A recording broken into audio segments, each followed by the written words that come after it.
Hello， 大家好，我是多伦多全职地产经纪 Lisa， 欢迎来到我的 channel。今天呢，我特别荣幸的又请到了 Michael 过来跟我们聊一聊贷款的事情。Hello Michael， 谢谢你对我的支持。Yeah, thank you for having me. Thank you for coming here. 就是我们今天主要来聊一聊一个关于买房前的贷款准备的工作。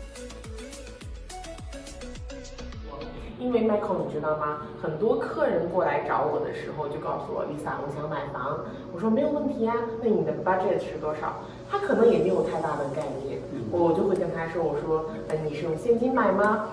当然大部分的人都不会把 cash 放在房子里嘛，都是能贷款就贷款的。所以就接下来很重要的一点，其实在买房中，我觉得比购房更重要的一点其实是贷款，就是这个贷款决定了你买房的顺利和你买房的整个流程是否能达到预期的效果。所以今天请您来就是跟我们聊一聊贷款的这个问题。就是我有一个问题哈，也是很多我的客人们也比较想弄清楚弄明白的，就是从2018年1月以后，不是有 B20 这个压力测试的这个 policy 出来以后吗？就是那它对它现在的贷款的一个政策有什么样的影响呢？您能不能给我们大概说一下？ Yeah, of course. I think the concept of most people, even real estate agents, they do not know that change have a great impact. So they have an idea of, oh, if I have 35% down, then I would be automatically qualified. Yeah. So I think, thank you for asking that question. That means you're responsible. When you get the customers, sometimes they already, oh, I already bought a house, no condition, I don't have a job, I don't, they have all that. Yeah, I do come up with a lot of those customers on a daily basis. So in order for us to help the customer better, is actually tell them, this is what you need to prepare. Two things. One is, because of the B20, okay, it's regulated, the lenders are regulated federally. So that means, okay, so because of that, income is very important. So the affordability is to always talk about the B20 is one thing from the lender's perspective is affordability. Can the customer afford to make the payment? So when they say affordability means income. So if someone has a strong income, literally don't have to really worry so much, right? For other, we call them non-conforming, are the one that we have to concern. What are they? The non-conforming? A lot of real estate, particularly the Chinese community, they come to me, oh, I'm 35% down. I'm a new immigrant. I just left 2 years ago. Before we had the minimum program. Right. Yeah. So now they're gone. They don't have any of those programs. Those are called non-conforming programs. They're all gone. So, but then there are also an opportunity for those people such as self-employed and such as income from overseas, and they can actually be able to get a mortgage, or even some lender will come up with a high net worth program if they have enough of liquid asset.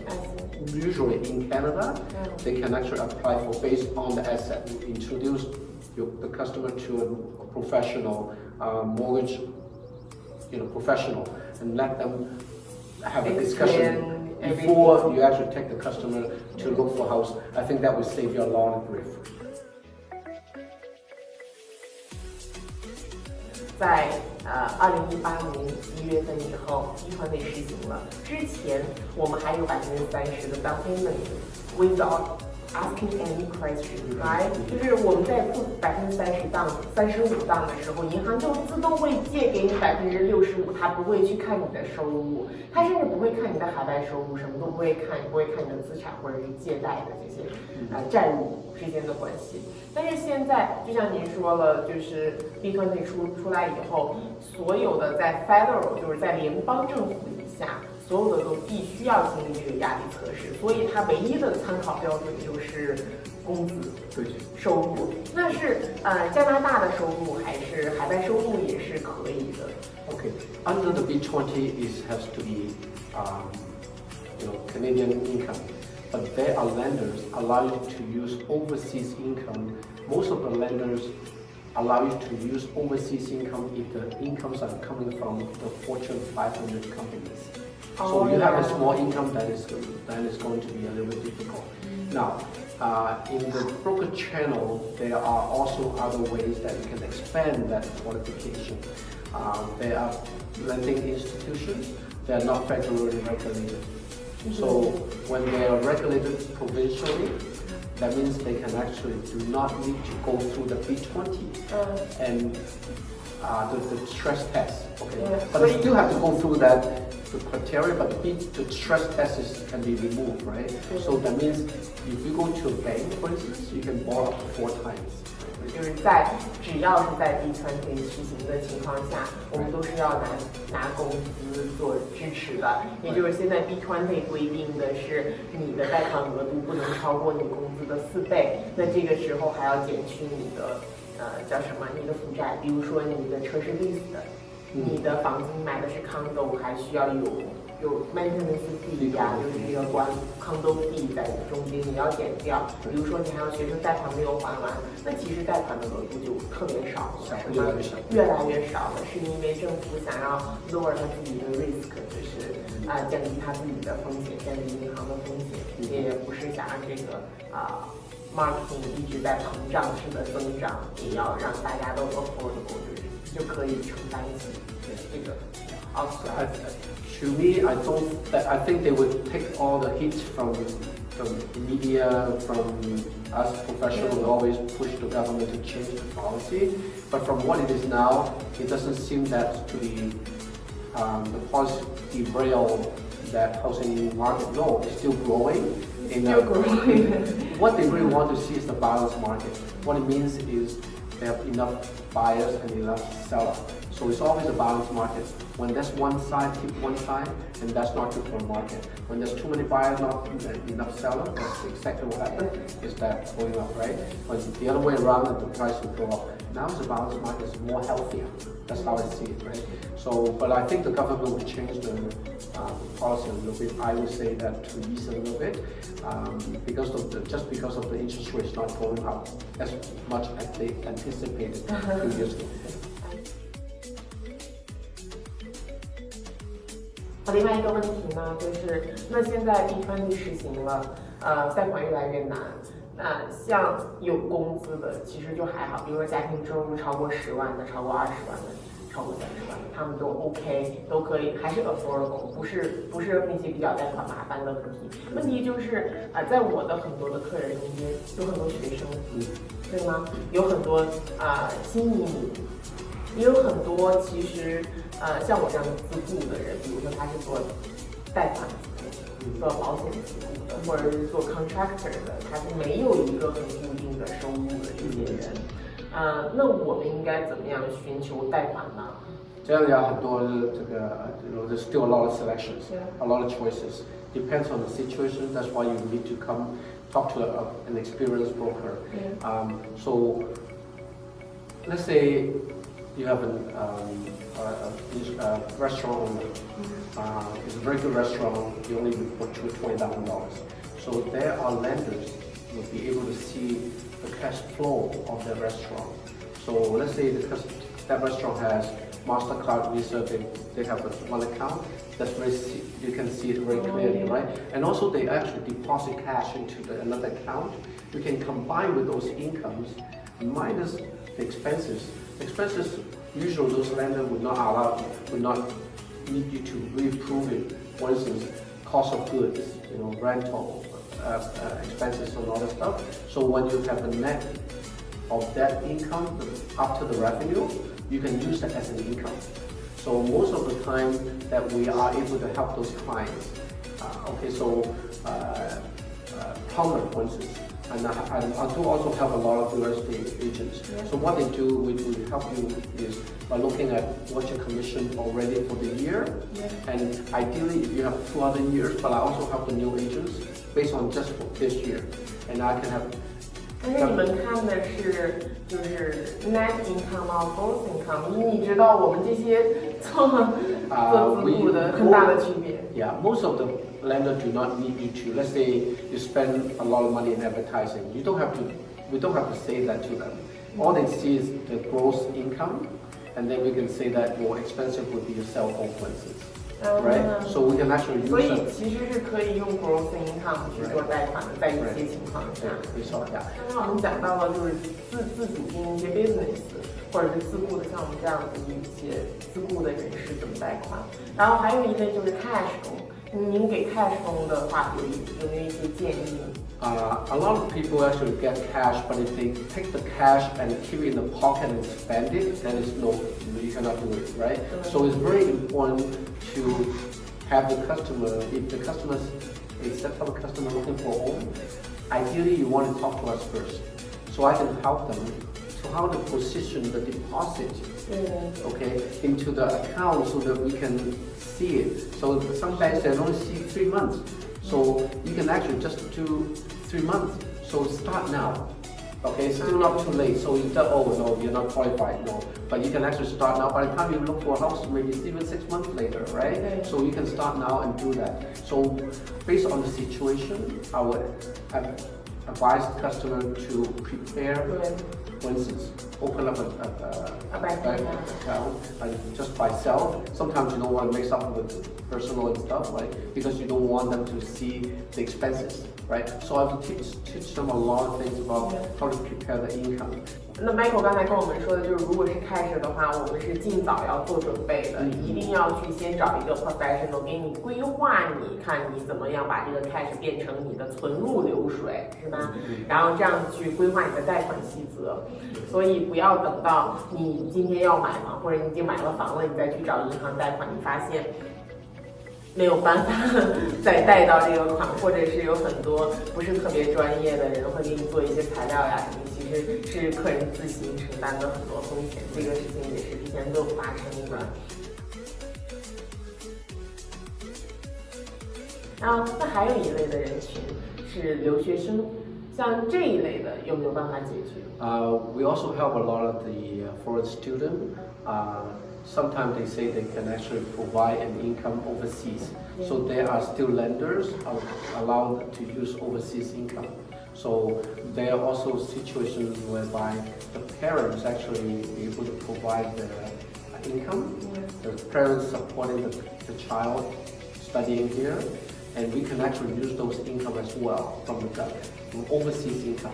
所以海外的收入这边是可以做到支持的，就是 as long as 那个收入被银行认可，被 lender 去认可。所以如果留学生购房的话，其实你们可以就是父母的海外收入或者是个人的海外收入都可以做支持的。然后因为每个银行它具体的要求也不同，关于这个你做 guarantor 还是做 co-lender 叫什么 co-signer，sorry，co-signer。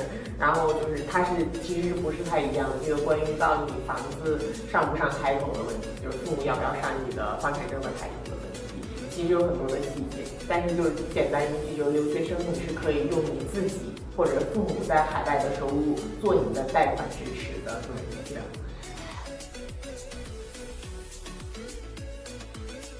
那除此之外呢，我们刚才聊了一些，就是什么样的人群你是可以用什么样子的就是收入做支持，或者是你提前需要做一些什么样的准备，在可能你明年需要买房，你今年可能就已经要开始做你的贷款的准备了，不是说你明年要买房，你当下说好我一买房，你什么准备都没有，到时候发现你根本买不到房，你贷不到的话，不好意思，现实就是现实。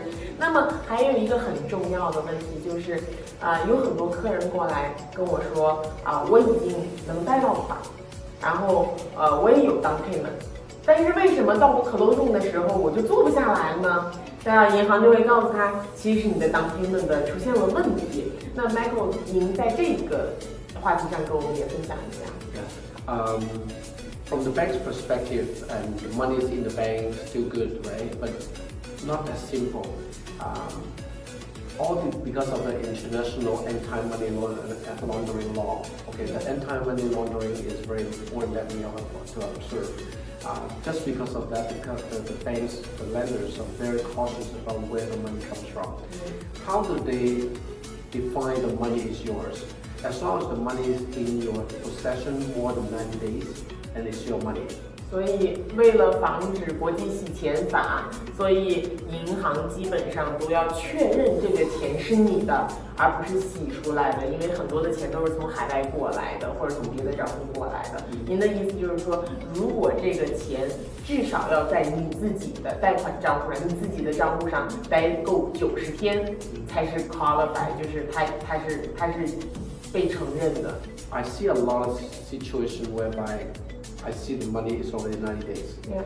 Okay, but let's say, for example, someone purchased a new construction. Yes.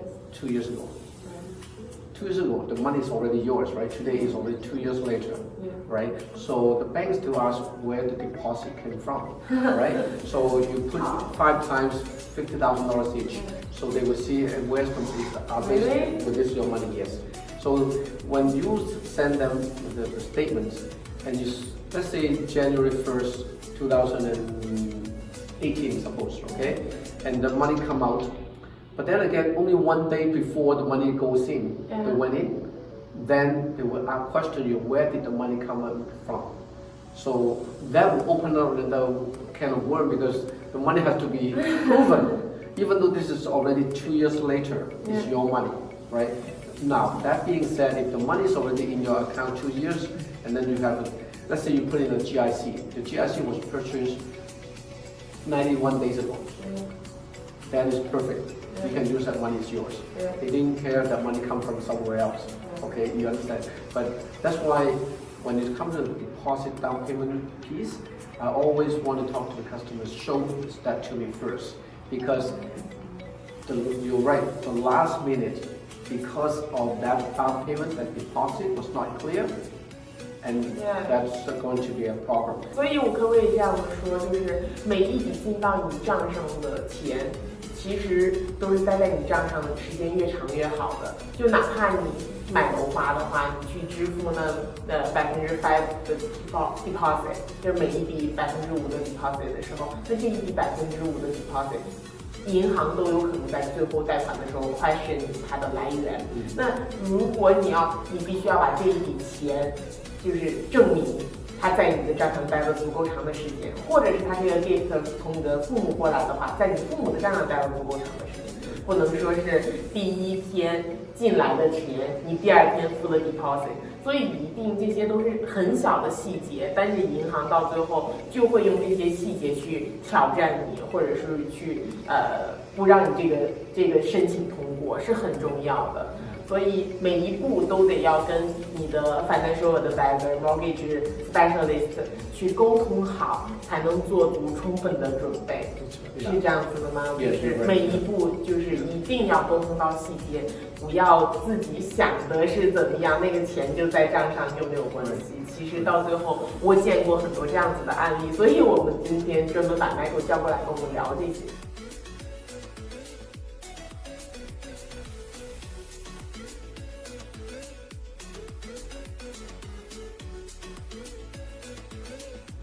再次谢谢 Michael 今天过来跟我们分享一下现在的贷款的一个变动的情况的变动，还是真的要提醒能看到这个视频的朋友们，就因为这2年 B20 的实行，贷款的政策确实是有很大的变动，已经跟我们原来的很多的想法是完全不一样的。所以在您准备买房之前，就是一定要找专业的贷款经理人呀、mortgage specialist 去咨询，做足充分的准备，这样才能让您的购房过程就是顺风顺水，这样子顺水推舟的去进行，很顺利因为我们遇见过一些事情，真的是因为贷款到最后一刻没有办法交接房屋，这样子给客人造成的损失其实是真的非常大的，所以在之前的准备工作完全就影响了以后的这一个你所有的工作，这是非常非常重要的。